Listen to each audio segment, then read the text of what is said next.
Now, as you no doubt know by now, the latest patch update from Elden Ring Nightreign brought with it some absolutely amazing new features, a lot of which weren't actually detailed in the patch notes.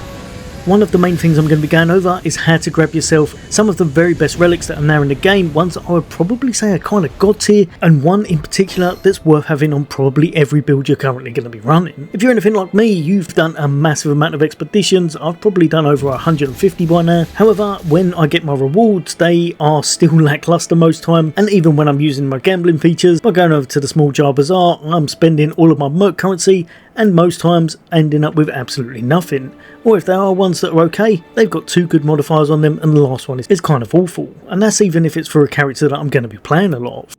With the latest update, now you've got even tougher bosses in the games. These things are relentless, so scroll through your available list, and as long as you've defeated the original boss version of this, you'll be able to play the new upgraded version, which I believe are going to be in kind of weekly or 2 weekly rotations. The first one we're kicking it off with now at the moment is going to be this one right here, the Gaping Jaw. This thing is an absolute menace. It pretty much starts off in rage and just gets harder from there, so it may take you a few times to take it down, but once you do, you're going to earn yourself a new currency, and this is going to be called Sovereign Sigils. First time you defeat this boss, you're going to be grabbing 25, which is great, but after that, unfortunately, it does lower down all the way to 5 each time you beat it. Now, the new vendor that you'll be spending these at is going to be right here over on the left hand side of the house, called the Collector Signboard. If you haven't been here though, just fast travel over into the shore area like I'm showing here, and then you're just going to run up, hug the wall, make it round to the side,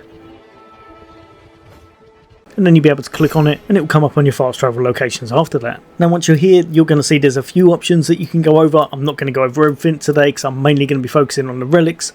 but you can grab yourself some extra goodies such as new relic rights, extra costumes for your characters, an upgraded version of the actual boss relic, as well as the ones that we're going to be after, which is going to be these relics right here.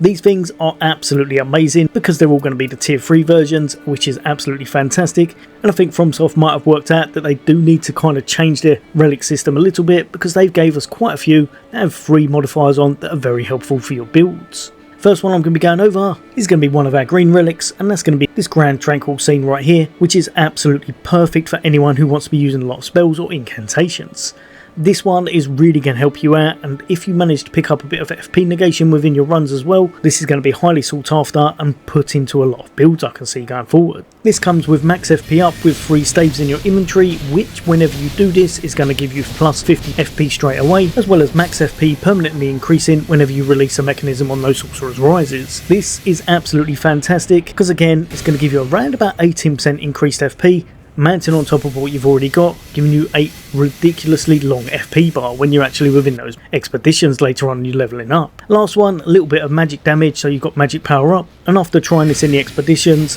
honestly it's one that I probably wouldn't take off of my spellcasting builds. Now I know you're probably going to say if I'm playing as Recluse then I get my FP back anyway, so what's the point of this? But let's face it, you've usually got a bit of downtime on your DPS whenever you are kind of making sure you regain some of your FP that way. So having a larger FP pool, especially later on against those really tough enemies and the stage 3 bosses, can help you dish out a lot of damage fast and not worry quite as much about your Starlight Shards early on. I found this to be ideal, probably more so on the Revenant more than any other class, but I must admit I would probably put on Recluse as well,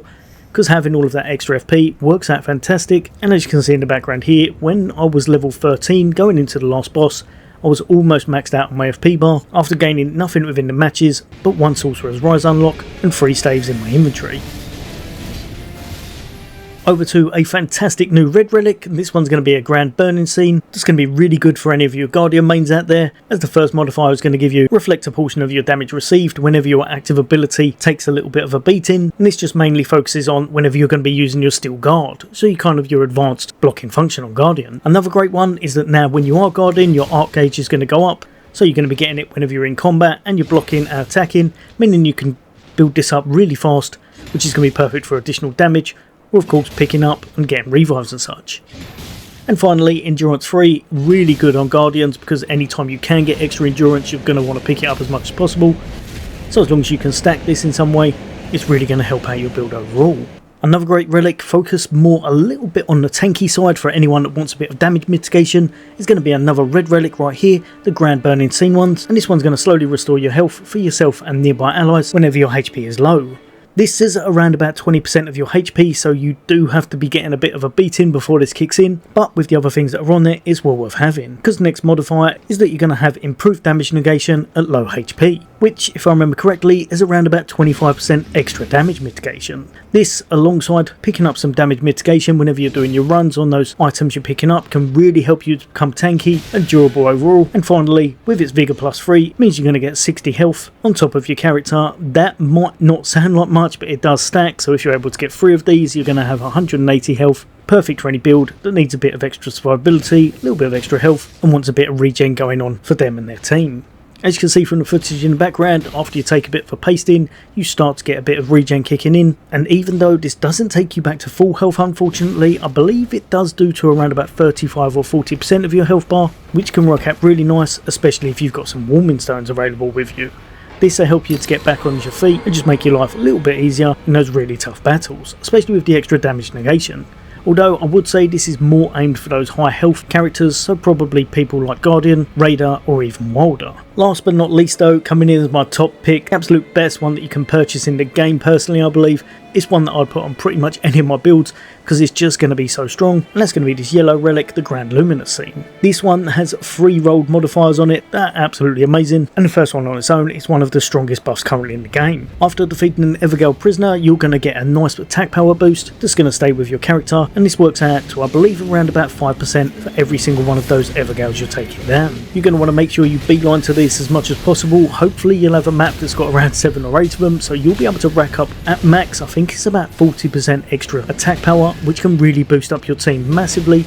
and give you some really high damage weapons. Working hand in hand with this though, you've also got 2 other amazing modifiers that you're going to want to be using in your expeditions. The first one is going to be those stone sword keys, which will help you to get a nice bit of leveling going very early game, but also, like we saw, give yourself a bit of a damage boost. If you and your team all run this, it's going to be absolutely ideal and can really help you to level up fast, get some extra damage and just make your runs a little bit smoother overall, because you should be really powerful for when you're taking on those day 3 bosses. It's also got the treasure is going to be marked on your map modifier here, meaning that you'll see this little symbol on your map. Hopefully you'll be able to venture out and get hold of them when they're not going to be in too awkward a spot, and these can have some really nice items in them, including some powerful weapons or other things that you might need, like we saw earlier, the stone sword keys.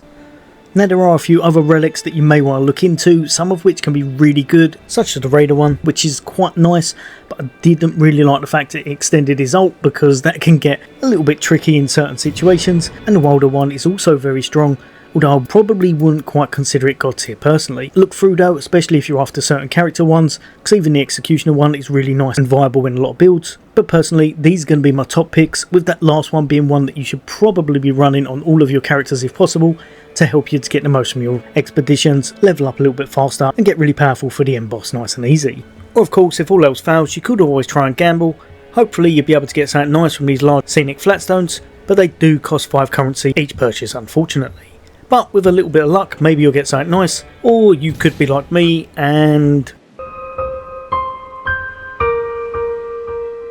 But yeah, overall, these are my top picks. Hopefully you'll be able to grab yourself something really nice for your character. There's some really good ones with this update.